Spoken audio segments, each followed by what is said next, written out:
شهر الرحمة والغفران رمضان يا رمضان. Welcome back. آپ دیکھ رہے ہیں افطار کی رونقیں ہیلتھ ٹی وی پہ ہمارے ساتھ، اور میرے خیال سے افطار کی جو رونقیں ہیں اس میں 4 چاند لگا دیتی ہے افطاری، اور اگر افطاری ہیلدی ہو تو پھر کیا ہی بات ہے. آغا صاحب ذرا آ جائیے نا. جی میں حاضر ہوا. جی کیا کیا ہے آپ نے؟ اس میں ہم نے دہی لیا. اس دہی میں ہمیشہ یاد رکھیے کہ چکنائی دنیا میں ہمیشہ کھانے میں اوپر آتی ہے. اوکے. تو دہی میں اگر آپ اوپر سے ملائی اتار دیں تو یہ فیٹ فری دہی ہو گئی. اس کی کیلریز کم ہو جاتی ہیں. اگر 85 کیلریز 50 گرامز میں ہیں تو وہ خود بخود کم ہو کے 56 رہ جاتی ہیں. Okay great.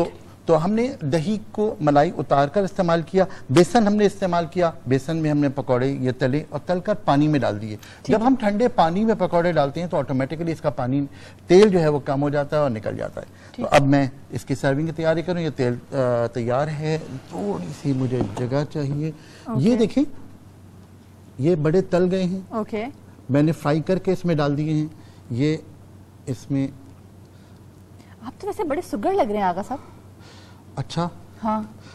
ایسا خواتین نہیں ہوتی خاموشی سے جو کام کر رہی ہوتی ہیں، شور بھی نہیں کرتی، کچرا بھی زیادہ نہیں کرتی، اور مہمانوں کی آمد سے پہلے تیاری بھی ہو جاتی ہے. اسی لیے تو میری امی کہا کرتی ہیں جس گھر جاؤ گے خوش نصیب ہوگے. لیکن آج جن کو گھر لے کر آئے وہ بھی خوش نصیب ہیں. یقیناً. بات یہ ہے کہ یہ تمام چیزیں تو صرف لوگوں کے لیے ہیں، اس لیے کہ کم سے کم لوگوں کو اندازہ ہو کہ یہ تمام چیزیں کیسے ہو سکتی ہیں.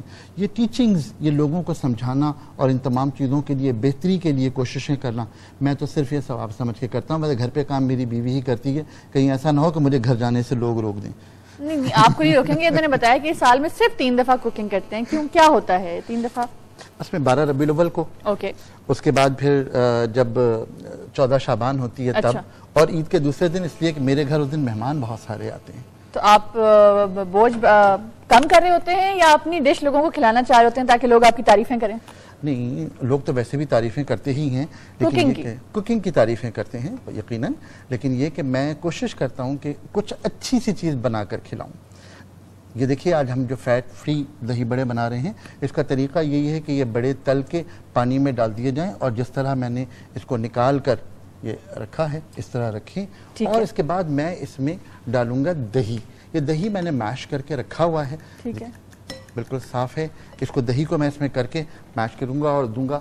آپ دیکھیے گا کتنا خوبصورت لگے گا یہ، تاکہ ہم جو ہیں وہ ایک بہت اچھی سی ڈش لوگوں کے لیے پیش کر سکیں اور یہ بتا سکیں کہ دہی بڑے جو ہیں وہ فیٹ فری لیے جا سکتے ہیں. اس میں کوئی حرج نہیں ہے.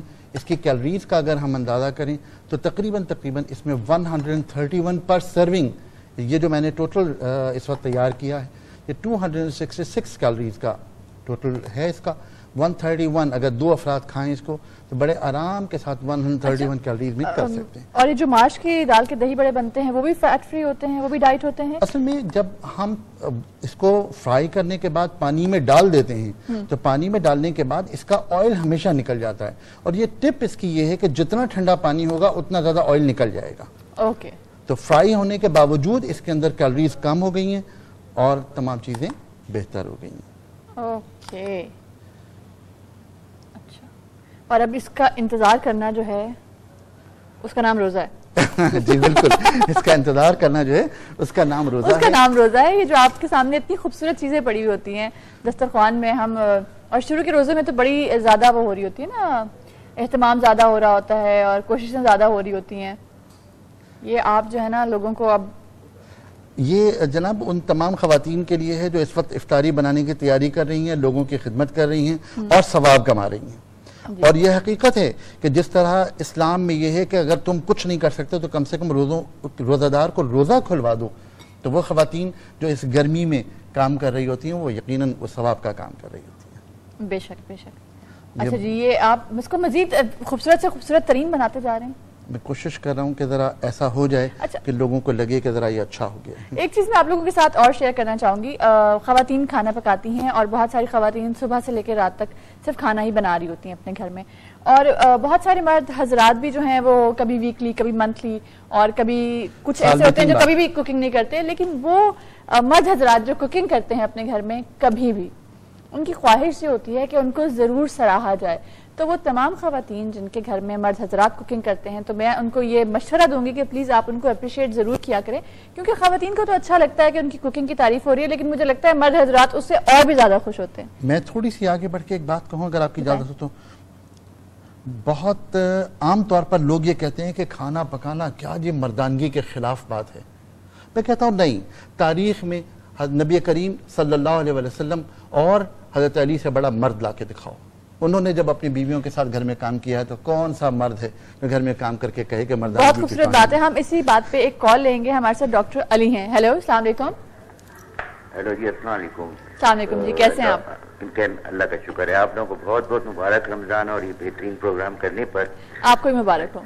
بس ایک تھوڑا سا آغا صاحب سے ایسی مذاقن کہیں گے، اتنے اچھے دہی بڑے بنا کے دکھا رہے ہیں، دل چاہ رہا ہے روزہ توڑ لے آدمی۔ ڈاکٹر صاحب آپ کا بہت بہت شکریہ۔ اس سوال کا جواب میں ابھی نہیں دے رہا، اس سوال کا جواب میں افطار کے قریب دوں گا۔ تو اس میں ایک چیز، بہرحال آپ ماشاءاللہ آپ کے مہمان بہت اچھے ہیں۔ میں آغا صاحب چونکہ آپ سے آج پہلی دفعہ میرا براہ راست ہو رہا ہے، میں ڈاکٹر شہزاد سے، آپ ماشاءاللہ بڑی حکیمانہ انداز سے طب کی اپنی وہ جو ہے کہ وہ بتاتے ہیں خیال، خاص کر ہربل اور اس حوالے سے حکمت سے۔ میں یہ پوچھنا چاہوں گا کہ بطور آپ طبیب، میں تو خیر ایلوپیتھک ڈاکٹر ہوں، کہ کون سی غذائیں ہیں یا وہ اشیاء ہیں جو لوگ کھائیں کہ غصہ، مزاج کا اتار چڑھاؤ، جس کو بھی وہ کہہ رہے تھے کہ جی ڈپریشن، انزائٹی، بائی پولر، غصہ، تیزی، سستی، کہ غذاؤں میں اور سحری افطاری میں اپنائی جائیں۔ لیکن اللہ نے ایکسرسائز تو تراویح دی، نماز دی، صفائی دی، کہ جس سے مزاج اگر بالکل ٹھنڈا نہ ہو سکے تو ایٹ لیسٹ بہتر ہو جائے، کہ ہم معاشرے میں ایک رمضان کی جو شیطان کو بند کرنے والی آگ والی کیفیت، غصہ یا تیزی یا ناراضگی، اس کو کم کر سکیں، کیونکہ واقعتاً بہت بڑا ایک مسئلہ ہے، اور شیطان کو بند کرنے کا مقصد ہی ہے کہ جو یہ غصے کو کم کیا جائے۔ تو انسان اپنی طرز غذا میں کیا تبدیلی لائے کہ یہ مزاج میں بہتری آئے بطور دوا، سمجھ رہے ہیں سر؟ سر بالکل سر، جی بس میں یہ کہوں گا، اور ماشاءاللہ بہت عمدہ پروگرام ہے، اللہ آپ کو جزائے خیر دے۔ Thank you very much doctor صاحب، بہت بہت شکریہ۔ میں آپ کے سوال کا بھی جواب دیتا ہوں۔ اچھا جی، ایک اور کالر ہے۔ جی ہیلو، السلام علیکم۔ السلام علیکم جی، کون بات کر رہے ہیں؟ جی حبیب بات کر رہا ہوں لاہور سے۔ جی حبیب صاحب، کیا حال ہے آپ کے؟ جی اللہ کا شکر ہے جی، پہلے پرسن رام آپ سب کو بہت مبارک ہو۔ آپ کو ہی مبارک ہو۔ اور ماشاءاللہ بس بہت اچھے لگ رہے ہیں۔ پہلے تو ان کے پروگرام دیکھتے ہیں نا تو کافی مستفید ہوتے ہیں، ہر پل اس کے بارے میں لیتے رہتے ہیں۔ Sir thank you, sir thank you. ہاں جی، اور سب خیریت ہے جی؟ الحمدللہ۔ اچھا، میں نے پوچھا تھا کہ مجھے نا ڈائبٹیز ہے جی، اور روزہ رکھنے کا بڑا شوق ہے، تو مگر بھوک بہت لگتی ہے مجھے، اور ایک دم سے نا بالکل جیسے جسم میں جان نہیں رہتی، یہ حساب ہوتا ہے۔ آپ کی عمر کتنی ہے؟ میری 38۔ سر میں ابھی عرض کرتا ہوں، تھینک یو ویری مچ حبیب صاحب، بہت شکریہ، اللہ تعالیٰ جزائے خیر دے آپ کو، بہت شکریہ اللہ۔ مجھے دو چیزیں کہنی، ڈاکٹر صاحب نے بات کی تھی تو ڈاکٹر صاحب نے فرمایا تھا کہ ہم ان تمام چیزوں کو کیسے مینج کریں۔ دراصل یہی مینجمنٹ کھانے کی، اور ایک بات طے کر لیجئے، وہ یہ کہ روزہ رکھنا دراصل اللہ کو راضی کرنا ہے۔ ہم اپنے لیے روزہ نہیں رکھتے، ہم اللہ کے لیے روزہ رکھتے ہیں، اور اگر اس محبوب ترین ہستی کے لیے بھی ہم کچھ قربان نہیں کرتے تو پھر کیا۔ بہت خوبصورت بات کی آپ نے آغا صاحب۔ ہم اس وقت چلائیں گے ریسیپی کارڈ، اور اس کے بعد ہم جائیں گے بریک پہ۔ بریک کے بعد ہمارے ساتھ رہیے گا، کچھ غلط ہو گیا، سوری۔ اسی لیے میں کہتا ہوں کہ جو کچن کی سیفٹی کے رولز ہیں وہ یہ ہیں کہ ہینڈل کبھی اپنی طرف نہ رکھیے، ہینڈل ہمیشہ دور رکھیے، ورنہ زیادہ نقصان کا امکان ہے۔ ٹھیک ہے جی، ملتے ہیں آپ سے بریک کے بعد۔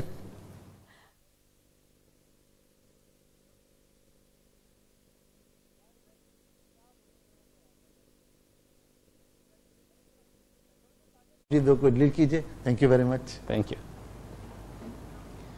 جیسے کہ آغا صاحب نے پوچھا کہ اسکن کو بہتر بنانے کے لیے رمضانوں میں اور ویسے بھی گرم موسم میں ہم کیا مطلب کر سکتے ہیں، تو سب سے زیادہ جو اس میں افیکٹ کرتا ہے وہ پانی کا استعمال ہے۔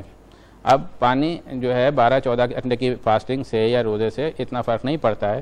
ہمیں یہ چاہیے کہ پانی مختلف صورتوں میں، یہ نہیں ہے کہ ہمیں صرف سادہ پانی پینا ہے، آپ جوس پی سکتے ہیں، آپ دودھ پی سکتے ہیں، لیکوڈ جو بھی ہے آپ کو اس کی ضرورت ہوتی ہے۔ اور وہ پھلدار جو پھل ایسے جو کہ پانی والے پھل ہوتے ہیں، جس طرح خربوزہ، تربوز ہے، اس طرح کی چیزوں کو بھی استعمال کیا جا سکتا ہے، جو کہ ایک بیسٹ سورس ہیں، اور اس کے اندر جو وائٹامنز یا منرلز وغیرہ ہوتے ہیں پھلوں میں، وہ بھی ہماری کمی 12 گھنٹے یا 14 گھنٹے یا 16 گھنٹے کے جو بھی روزہ جس ملک میں جہاں پر جتنی دیر تک کے ہوتے ہیں، تو اس ملک کے حساب سے یا اس انوائرمنٹ کے حساب سے پھلوں کا استعمال جو ہے وہ بہت زیادہ جسے کہنا چاہیے کہ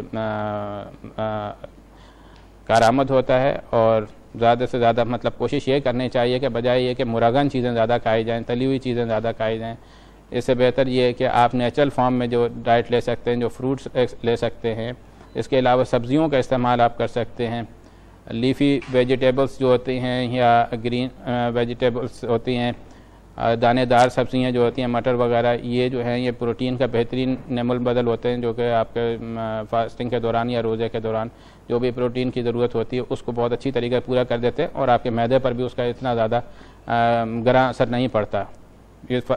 رمضان میں اللہ تعالیٰ ہمیں ایک مشق کراتے ہیں کہ اگر ہم چاہیں تو اپنے وزن کو کس طریقے سے مطلب وہ کنٹرول کر سکتے ہیں، اور باقی دنوں میں بھی، عام دنوں میں بھی ہمیں چاہیے کہ اللہ تعالیٰ نے جو ہمیں یہ ایک مہینہ، ایک کارآمد مفید مہینہ جو کہ ہمارے لیے مطلب ہمارے دین کا ایک لازم جزو ہے، اس پر ہم جو عمل درآمد کریں، تو ساتھ ساتھ نہ صرف یہ کہ ہم اپنی باڈی کو، اپنی صحت کو مینٹین کر سکتے ہیں، اس کے ساتھ ساتھ ہم اپنی اسکن کو بھی بہتر بنا سکتے ہیں، اور اس میں جو ہے اسکن کے لیے مطلب بہت سارے اللہ نے جو ہے جلد میں جلدی فوائد رکھے ہیں رمضانوں میں، جیسے کہ آپ دیکھیں کہ مطلب جب ہم وضو کرتے ہیں، وضو کے ساتھ ساتھ جو ہے خصوصاً میں بات کروں گا سبوریا یا پسینہ یا چکنی جلد کا، جلد پہ چکنائی بہت زیادہ ہو جاتی ہے لوگوں کو، جو ہیں خصوصاً نوجوان لڑکے لڑکیاں، ان کے جو ہیں کیل مہاں سے دانے نکل آتے ہیں، وہ بھی چکناہٹ کی وجہ سے زیادہ تر جو ہیں وہ ہوتے ہیں۔ تو اگر ہم 5 وقت وضو کرتے ہیں، اپنی جلد کو صاف رکھتے ہیں، تو چکنائی کے مسائل جو ہیں، جو چکنی جلد ہو جاتی ہے، آئل بہت آتا ہے، وہ کم ہو جاتے ہیں، اور اس کے کم ہونے کی وجہ سے الٹیمیٹلی جو ہے دانے یا کیل مہاں سے یا ایکنی کا پرابلم جو ہے وہ بہت کم ہو جاتا ہے۔ تو اگر یہ اس طرح ایک مہینہ اگر ہم اس طرح وضو کرتے ہیں، قرآن پڑھنے کے لیے مطلب وضو کریں یا نماز پڑھنے کے لیے، ساتھ ساتھ اگر ہم غسل کرتے ہیں دن میں 1 سے 2 مرتبہ، تو یہ ہمارے لیے آئندہ رمضان کے بعد کے لیے بھی ایک بہت اچھی ایکسرسائز ہے کہ اگر ہم اسی پر جو ہے وہ عمل درآمد کرتے رہیں، تو میرا خیال ہے کہ یہ جو کیل مہاسوں کا پرابلم جو ہوتا ہے نوجوان لڑکے لڑکیوں کو، اور بڑوں کو بھی ہو سکتا ہے، تو یہ کافی حد تک جو ہے کم ہو سکتا ہے۔ جو عام طور پہ لوگ کہتے ہیں جی چکناہٹ بہت ہوتی ہے چہرے پہ، جو ہے وہ نہیں جاتی، تو ظاہر ہے اگر آپ صبح سے لے کے شام تک جو ہے وہ کام کریں گے اور کوئی اپنے اس کے منہ ہاتھ دھونے کے پر توجہ نہیں دیں گے، تو اس وجہ سے جو ہے یہ بیکٹیریا وغیرہ جو ہیں یہ آپ کو زیادہ اس پہ جو ہے وہ کر سکتے ہیں، افیکٹ کر سکتے ہیں، جو کہ ان ہائیجینک اسکن یا ان ہیلدی اسکن ہے، تو اس کی وجہ سے جو ہے آپ کو نہ صرف یہ کہ کیل مہاسوں کا پرابلم ہو سکتا ہے، بلکہ پسینے کی وجہ سے، خصوصاً جیسے یہ جو موسم آج کل چل رہا ہے، تو اس میں دانے جو ہیں وہ بن سکتے ہیں، چھوٹے دانے، بڑے دانے، مختلف قسم کے، خصوصاً جو شوگر کے مریض ہیں ان کو اپنی اسکن کا بہت زیادہ خیال رکھنا چاہیے۔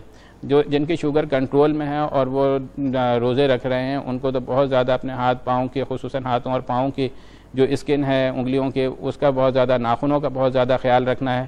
اس کے ساتھ ساتھ جو لوگ ویسے بھی شوگر کے مریض ہیں، جو روزے نہیں رکھ پا رہے ہیں، جن کی ڈائبٹیز کنٹرول ہے، تو ان کے لیے بھی ضروری ہے کہ وہ بھی اپنی جو ہے اسکن کا جو ہے بہت زیادہ خیال رکھیں، کیونکہ یہ چھوٹا سا بھی اگر اس میں ایک دانہ یا کٹ ہوتا ہے تو وہ بہت تیزی سے اس میں انفیکشن جو ہے وہ گرو کرتا ہے، اور معاملات جو ہیں بہت تیزی سے بگڑ جاتے ہیں۔ تو اسکن میں رمضان میں خصوصاً جو ہے تمام لوگوں کو، جو روزے دار ہیں، جو روزے دار نہیں بھی ہیں، کسی وجہ سے نہیں رکھ پائے، وہ اپنی جلد کا خصوصی طور پر خیال رکھیں۔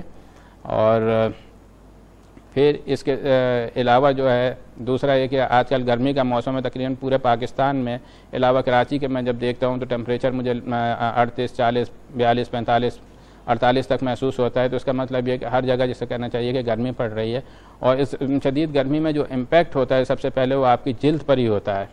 سورج کی تپش جب آپ کو لگتی ہے تو پسینہ کے جو غدود ہوتے ہیں، پسینہ بنانے والے جو غدود ہوتے ہیں وہ ایکٹیو ہو جاتے ہیں، اور گرمی کی وجہ سے جو ہوتا ہے پسینہ تیزی سے نکلنا شروع ہو جاتا ہے، اور اگر پسینہ جب یہ بننا شروع ہوگا اور اس پسینے کو جو ہے آپ نے واش آؤٹ نہیں کیا، اس کو دھویا نہیں، تو نتیجے کے طور پہ یہ پسینہ جو ہے آپ کی جلد میں جمع ہونا شروع ہو جائے گا، اور گرمی دانوں کی صورت میں سب سے پہلے یہ ظاہر ہوگا۔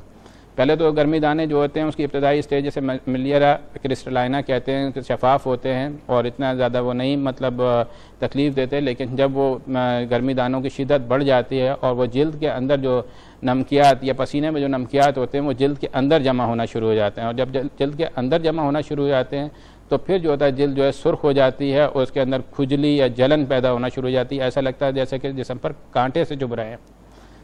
تو وہ کنڈیشن جو ہوتی ہے بڑی تکلیف جو ہوتی ہے. تو اس کے ساتھ ساتھ جو ہے اگر اس کا اس وقت علاج کرا لیا جائے تو بہت بہتر ہے, ورنہ وہ پھر جو ہوتا ہے آگے فولیکولائٹس اور مختلف قسم کے جو ہے جلدی امراض یعنی پھوڑے اور پھنسیوں کا بھی سبب بنتے ہیں.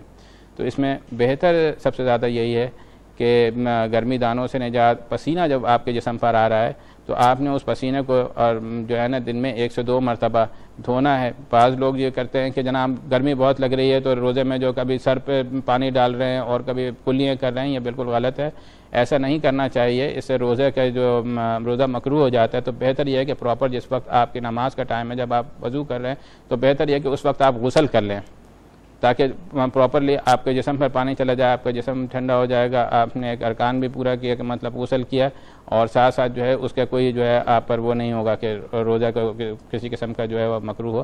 تو بہتر یہ ہے کہ گرمی چاہے جتنی بھی ہو اس کو اس وقت تک ٹھنڈک میں رہنے کی کوشش کریں.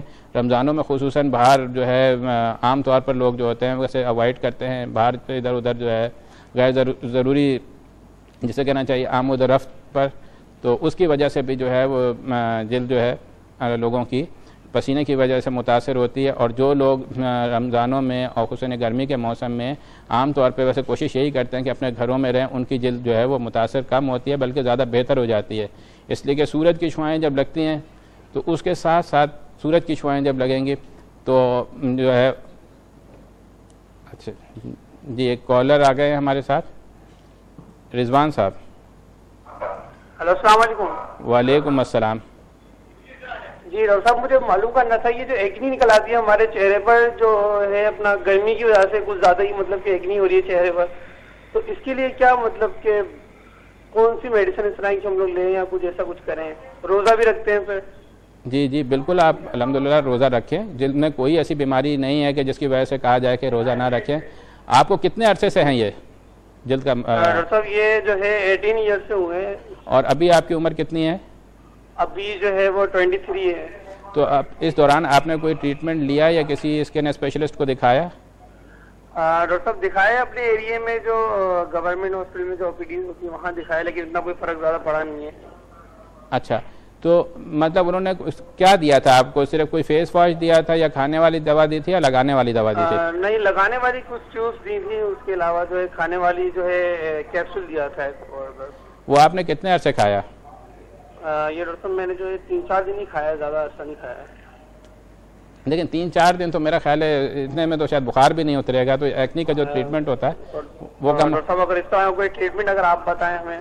جی دیکھیے, ہم یہاں پر بیٹھ کر جو ہے نا گائیڈ لائن فراہم کر رہے ہوتے ہیں, اویئرنیس دے رہے ہیں, ٹھیک ہے نا, کہ اگر آپ کو ایکنی ہے تو اس میں جو ہے کیونکہ آپ ابھی نوجوان ہیں, سب سے پہلا کام تو یہ کرنا ہے کہ آپ نے ان دانوں کو نوچنا نہیں ہے, پھوڑنا نہیں ہے, دبانا نہیں ہے, بالکل ان کے ساتھ چھیڑخانی نہیں کرنی ہے. یہ زیادہ تر جو ہوتا ہے اس عمر میں ہارمونل امبیلنس کی وجہ سے ہو جاتا ہے. اور جب آپ لوگ کوئی الٹی سیدھی اگر کوئی ٹریٹمنٹ مطلب کیا جائے جو کہ مستند نہ ہو تو پھر جو ہے یہ بڑھ جاتے ہیں. بہتر یہ ہے آپ کے لیے کہ آپ جو ہے کوئی اچھا فیس واش ایکنی کا استعمال کریں, اپنے چہرے کو خشک رکھیں, اور ایکنی کی اچھی ٹیوبیں آتی ہیں, اپنے قریبی اسکن اسپیشلسٹ کے پاس جائیں, وہ آپ کو دیکھیں گے کہ کس قسم کا ایکنی ہے, اور پھر اس کے حساب سے اپنی خوراک میں ذرا چکناہٹ والی چیزوں سے پرہیز کریں اور پرسکون رہنے کی کوشش کریں. انشاءاللہ جو ہے یہ صحیح ہو جاتا ہے. ایکنی کا کم از کم ٹریٹمنٹ جو ہوتا ہے وہ 6 مہینے ہوتا ہے, تو اس لیے 4 دن کی ٹیبلٹ کھانے سے کوئی فرق نہیں پڑے گا. یہ لمبا علاج ہے, آپ کوشش اس کو یہی کریں کہ اس کو کنٹینیو کریں. انشاءاللہ اللہ نے چاہا تو آپ کا چہرہ بالکل صاف ہو جائے گا. جی آپ صاحب. جی اچھا, میں ایک چیز اور پوچھنا چاہوں گی کہ ہمارے ہاں بہت دفعہ ایسا ہوتا ہے کہ لوگ بہت زیادہ واٹر انٹیک ہوتا ہے بہت سارے لوگوں کا. میں نے ایسے بھی لوگ دیکھے ہیں جو دن میں کم از کم 20 سے 25 گلاس ایکچولی پانی کا پی رہے ہوتے ہیں. تو ان لوگوں کو کیا کوئی فرق پڑتا ہے؟ جیسے آپ نے پہلے کہا کہ کوئی فرق نہیں پڑتا, آپ کی باڈی میں اتنا واٹر اویلیبل ہوتا ہے, موجود ہوتا ہے کہ آپ اس کو ایزیلی 12 گھنٹے 15 گھنٹے جی برداشت کر سکتے ہیں. آپ برداشت کر سکتے ہیں. دیکھیے 20 گلاس 25 گلاس پانی پینا کوئی وہ نہیں ہے, اتنا کہ جتنا آپ برداشت کر سکیں, ٹھیک ہے نا. آپ کے گردے بھی اس سے زیادہ انٹیک کی وجہ سے متاثر ہو سکتے ہیں کیونکہ اس پہ بہت زیادہ لوڈ پڑ رہا ہے. یہ مطلب لوگوں کو اس چیز کی اویئرنیس کا اندازہ نہیں ہوتا کہ مطلب یہ کہ ہمارے گردے جو ہے وہ ایک فلٹر کا کام کر رہے ہیں، اور جتنا بھی پانی جا رہا ہے وہ آخر میں ہوتا وہ گردوں سے ہی جو ہے وہ پاس ہوگا، پھر وہ جلد کے ذریعے اخراج ہو جائے، پیشاب کے ذریعے ہو جائے یا دوسرے کسی اور اس سے، لیکن بہتر یہ ہے کہ اتنا پانی جو کہ آپ یہ سمجھتے ہیں کہ آپ کے صحت پر کوئی اثر نہیں ڈالے گا، مطلب یہ کسی قسم کے آپ کو سائن سمٹمز نہیں ہوتی ہیں، تو بہت زیادہ پانی بھی جو ہے وہ صحیح نہیں ہے، اور پھر وہ ہوتا ہے آپ کے ویٹ کے حساب سے، آپ کے قد کے حساب سے جتنی آپ کی باڈی کو نیڈ ہے اتنا ہی مطلب پانی ہو تو وہ زیادہ مطلب پانی کے استعمال میں بہت زیادتی بھی مناسب نہیں ہے، بہت کمی بھی مناسب نہیں ہے۔ اور ایک بڑی اہم بات جو آپ نے ابھی فرمائی، جو ہمارے لاسٹ کالر تھے ان سے، کہ علاج جو ہے وہ باقاعدہ پورے وقت تک کرنا چاہیے، یہ 4 دن کا علاج کر کے اور اس کے بعد بدنام کرنا کسی کو مناسب بات نہیں ہے۔ 4 دن میں تو ڈاکٹر بھی نہیں ہوتا۔ بالکل صحیح بات ہے، بہت بہت شکریہ ڈاکٹر صاحب، آپ کا بہت بہت شکریہ۔ ناظرین، او پی ڈی کا یہ ٹائم تھا، ہم جا رہے ہیں ایک چھوٹے سے بریک پر، اور بریک کے بعد پھر حاضر ہوتے ہیں، انتظار کیجیے گا۔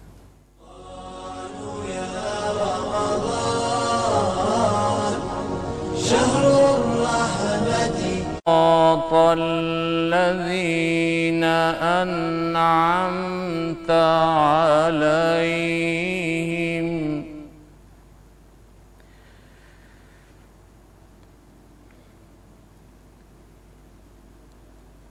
إياك نعبد وإياك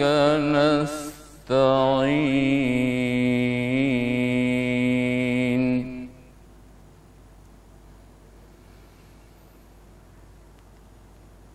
إياك نعبد وإياك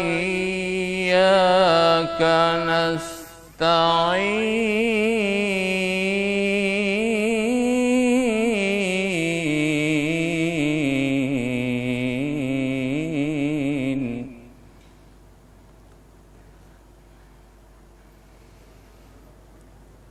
اهدنا الصراط المستقيم صراط الذين أنعمت عليهم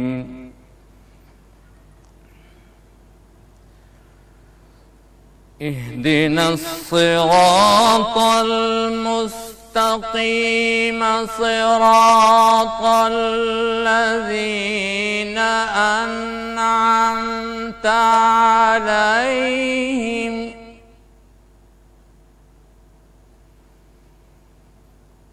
غير المغضوب عليهم ولا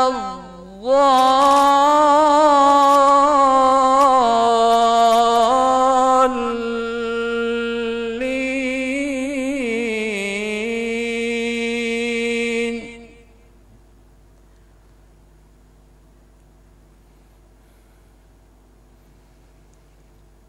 غير المغضوب عليهم ولا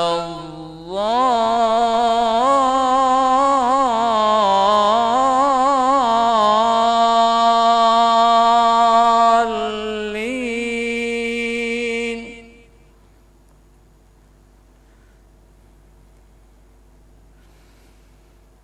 صراط الذين أنعمت عليهم غير المغضوب عليهم ولا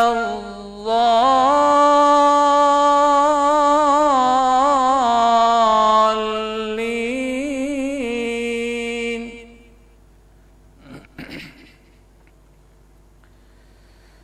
بسم الله الرحمن الرحيم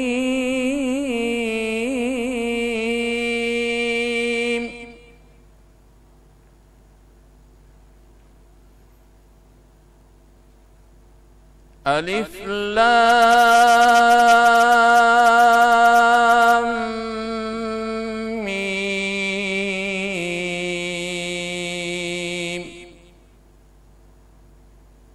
ذلك الكتاب لا ريب فيه للمتقين.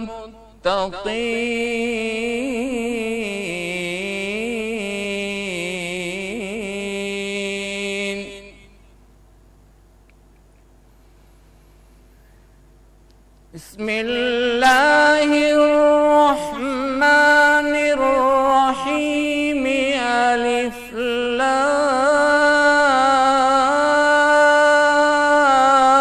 لام ميم.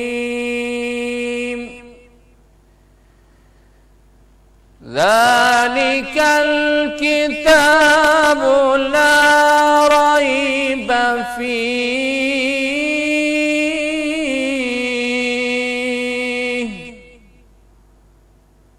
هدى للمتقين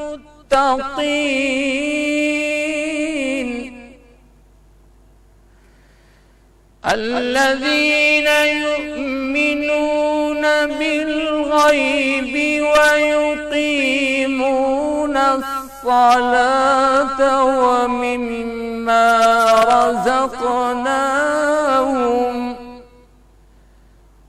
ومما رزقناهم ينفقون.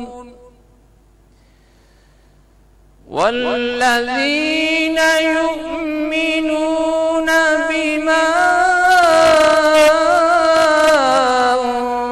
أنزل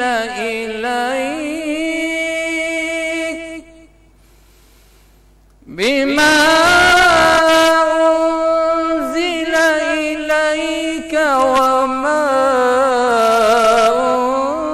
أنزل من قبلك وبالآخرة هم يوقنون.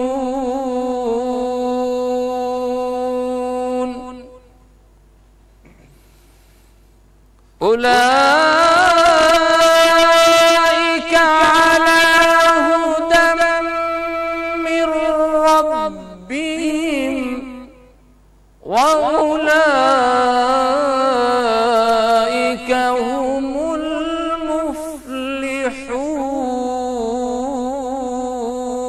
المفلحون. أولئك على هدى من ربهم وأولئك هم المفلحون.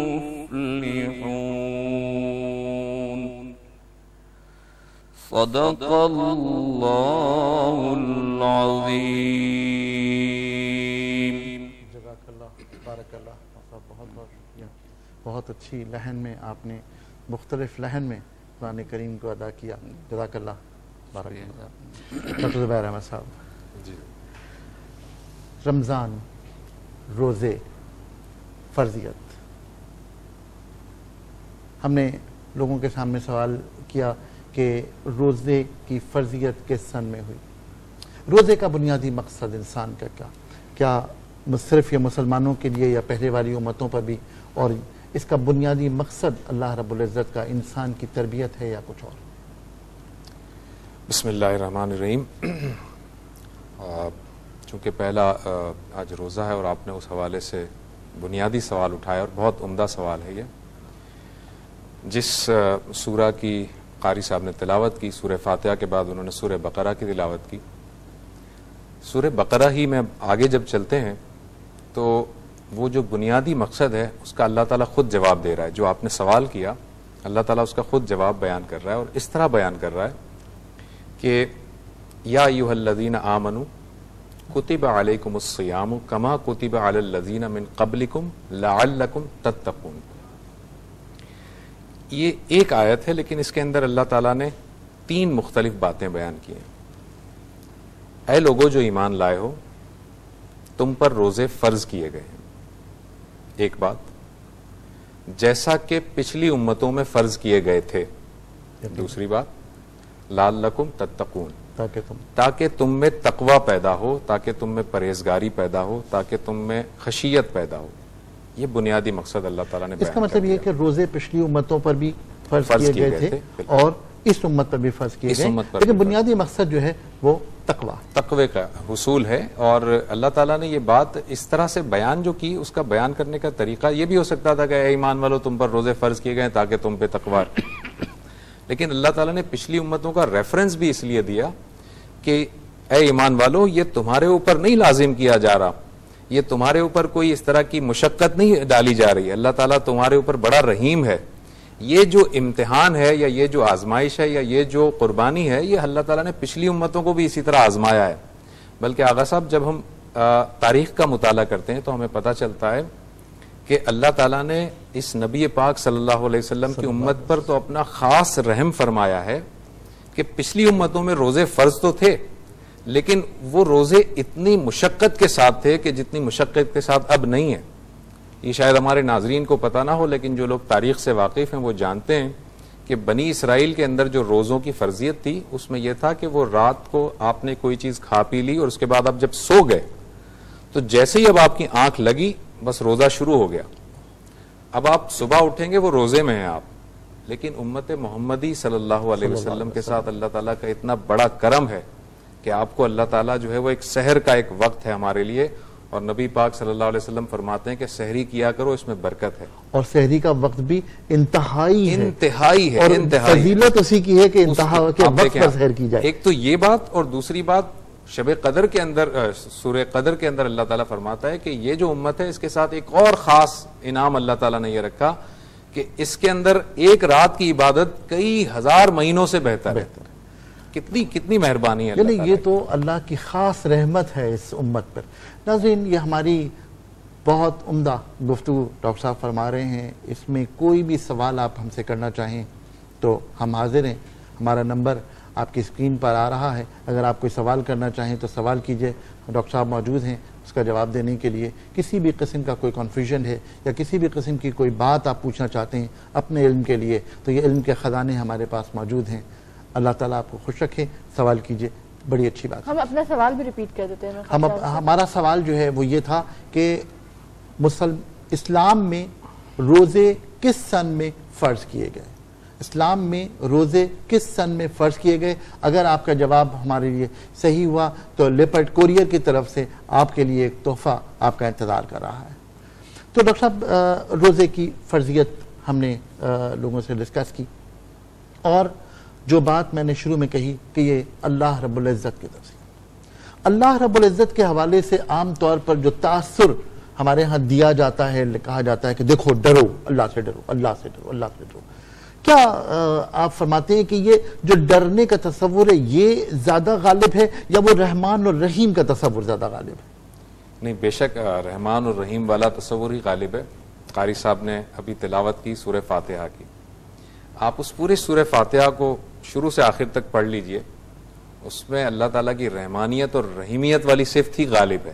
آپ پورا دیکھیں، الحمدللہ رب العالمین الرحمن الرحیم، یعنی کہ اللہ تعالیٰ رحمان اور رحیم ہے. اور میں آپ کو بتاتا چلوں اس میں ناظرین کی دلچسپی کے لیے کہ سوال یہ ذہن میں پیدا ہوتا ہے کہ اللہ تعالیٰ نے یہ سورہ فاتحہ میں رحمان اور رحیم دو الفاظ کیوں استعمال کیے؟ بھائی دونوں کی میننگ تقریباً ایک جیسی ہے، تو دو دفعہ کہنے کی کیا ضرورت تھی؟ تو اس کے بہت سارے جوابات مفسرین نے دیے ہیں اور بڑے ایک سے ایک جوابات ہیں. پہلی بات آپ دیکھیں کہ جب ہم یہ ایک زبان کا اسلوب ہوتا ہے نا، عام اسلوب میں جب ہم بات کرتے ہیں، ہم کوئی شخص اگر لمبا ہوتا ہے تو ہم اسے لمبا کہتے ہیں، لیکن اگر وہ بہت زیادہ لمبا ہوتا ہے تو ہم کہتے ہیں لمبا تڑنگا ہے. یعنی اس کے اندر ہم ایک اور لفظ بڑھا دیتے ہیں تاکہ شدت کا اندازہ ہو. ہم کہتے ہیں کہ جی گورا ہے اور گورا چٹا ہے، حالانکہ گورے کا مطلب بھی گورا، چٹے کا مطلب بھی گورا ہے، لیکن ہم دو الفاظ ملا دیتے ہیں. زبان کا اسلوب ہوتا ہے، ایسا ہوتا ہے نا. یہ تو بالکل اسی طرح سے بعین ہی عربی زبان کے بھی کچھ اسلوب ہیں. اللہ تعالیٰ ہم لوگوں سے مخاطب ہو کر کہہ رہا ہے کہ الرحمن الرحیم، کہ اللہ تعالیٰ کی جو رحمانیت ہے نا اس کا تم تصور بھی نہیں کر سکتے، اتنی زیادہ شدید ہے. اس لیے الرحمن اور الرحیم کا لفظ اس میں استعمال ہوا، بے کراں ہے. دوسری اس کی جو تفسیر مفسرین اکثر کرتے ہیں وہ یہ ہے کہ اس میں جو ہے وہ دو، یہ جو رحمان اور رحیم یہ دو مختلف وزن کے الفاظ ہیں. ایک کے اندر مبالغہ موجود ہے اور ایک میں دوام موجود ہے. یعنی کہ آپ دیکھیں کہ میں اس کو اس طرح ایک آسان زبان میں یوں سمجھاتا ہوں کہ ایک اسٹوڈنٹ ہے، وہ ہم کہتے ہیں کہ جی وہ اس کو نا پڑھائی کا بہت جوش ہوتا ہے، وہ کتابیں اٹھاتا ہے اور 10-12 گھنٹے ایک دم پڑھ لیتا ہے، اس کے بعد 2 مہینے تک کتاب نہیں اٹھاتا، پھر ایک دم سے اس کو ببل اٹھتا ہے، پھر جوش اٹھتا ہے، پھر وہ کتاب پڑھتا ہے، پھر رکھ دیتا ہے۔ ایک دوسرا اسٹوڈنٹ ہے، وہ آدھا گھنٹہ پڑھتا ہے لیکن ڈیلی پڑھتا ہے، مستقل مزاجی کے ساتھ پڑھتا ہے۔ تو جو رحمان والی صفت ہے اس کے اندر جوش موجود ہے، اور جو رحیم والی صفت ہے اس میں دوام اور مستقل مزاجی موجود ہے۔ تو اللہ تعالیٰ یہ بتانا چاہ رہا ہے اپنے بندوں کو کہ میری رحمت جوشیلی بھی ہے اور ہمیشہ ہمیشہ قائم رہنے والی بھی ہے، یہ ختم ہونے والی یا ڈسکنٹینیو ہونے والی نہیں ہے، جوشیلی بھی ہے اور ہمیشہ قائم رہنے والی ہے۔ اور جو تیسری بڑی اہم بات بیان کی جاتی ہے رحمان اور رحیم کے حوالے سے، وہ یہ ہے کہ رحمان جو ہے وہ ایک اسپیسیفک رحمت کی بات ہے، اور رحیم جو ہے وہ جنرک ہے۔ اس کو یوں دیکھ لیجئے کہ اللہ تعالیٰ اپنے خاص بندوں پر، اپنے فرما بردار بندوں پر، اپنے نیکوکار بندوں پر ایک خاص رحمت کی صفت جو نازل کرتا ہے، رحمت نازل کرتا ہے، وہ رحمانیت والی صفت ہے۔ لیکن ہم یہ بھی تو دیکھتے ہیں کہ جو اللہ کے نافرمان ہیں، جو اللہ تعالیٰ کو مانتے ہی نہیں ہیں، اللہ تعالیٰ انہیں بھی تو رزق دے رہا ہے، تو وہ رحیم ہے، تو وہ رحیم ہے، کیونکہ اللہ تعالیٰ کی جو رحیم والی صفت ہے وہ جنرل ہے، وہ ساری کی ساری عالمین کے لیے۔ رحمان والی صفت اللہ کے خاص بندوں کے لیے۔ اچھا ہمارے ساتھ ایک کال ہے، کال لیتے ہیں۔ السلام علیکم۔ ہیلو جی ہمارے ساتھ مسرت ہیں۔ السلام علیکم مسرت۔ اچھا شاید مسرت کی کال ڈراپ ہو گئی۔ ڈاکٹر صاحب یہ جو سورہ فاتحہ کا اسلوب ہے، علماء اور فقہا نے فرمایا کہ سورہ فاتحہ جو ہے وہ ام القرآن ہے، ام القرآن، قرآن کی ماں ہے۔ اور جب ہم اس کے اسلوب کو دیکھتے ہیں تو اس میں الرحمن الرحیم، مالک یوم الدین، واضح ہے نا، اس میں رحمان اور رحیم والی صفت اس میں امڈ کر نظر آتی ہے۔ اور پھر اس کے بعد جو ہے وہ آخرت کا بیان، اور اس کے بعد وہ دعا کہ ہمیں ان لوگوں کے ساتھ اٹھائیے جن لوگوں پر تو نے انعام کیا، اور ان لوگوں کی راہ پر ہمیں بچا لیجئے جن پر تو نے غضب نازل ہوا۔ تو بنیادی طور پر اس کو دیکھیں تو یہ اسلوب دعا ہے پورا کا پورا، اور ام القرآن ہے ہی اسی لیے کہ ایک ایک سوال کا جواب پورے قرآن میں موجود ہے۔ بالکل صحیح بات ہے، آپ نے بجا فرمایا۔ دیکھیں جب بھی کوئی کتاب ہم پڑھتے ہیں، عام زندگی میں کوئی بھی کتاب پڑھیں آپ، تو مصنف اس کتاب سے پہلے ایک پریفیس لکھتا ہے جسے ہم اردو میں دیباچہ کہتے ہیں۔ وہ جو مقدمہ یا دیباچہ یا پریفیس جو لکھتا ہے مصنف، اس میں نہ صرف یہ کہ کتاب کا نچوڑ بھی ہوتا ہے، آپ اس پریفیس کو جب پڑھتے ہیں تو آپ کو سمجھ آ جاتا ہے کہ اس کتاب کا مقصد کیا ہے، مصنف کیا کہنا چاہ رہا ہے۔ تو جو سورہ فاتحہ ہے نا، وہ قرآن مجید میں بالکل ایسے رکھی ہوئی ہے جیسے قرآن مجید کا پورا وہ دیباچہ ہے، اور قرآن مجید میں جس طرح سے جو بھی ٹاپک ڈسکس ہوئے ہیں آگے انسانیت کے حوالے سے، وہ پورا کا پورا اس کا نچوڑ سورہ فاتحہ میں موجود ہے۔ یعنی ہر سورہ فاتحہ کی آیت کا جواب پورا اسی لیے دیکھیں نبی صلی اللہ علیہ وسلم نے بجا طور پر یہ ارشاد فرمایا کہ لا صلاۃ الا الفاتحہ، کہ کوئی نماز نہیں ہے سورہ فاتحہ کے بغیر، یعنی کہ آپ سورہ فاتحہ کے بغیر نماز کا تصور ہی نہیں کر سکتے۔ یقیناً۔ ناظرین ہماری یہ گفتگو جاری رہے گی، ہمیں جانا ہے ایک چھوٹے سے بریک پر، تو بریک کے بعد حاضر ہوتے ہیں، چند لمحے انتظار۔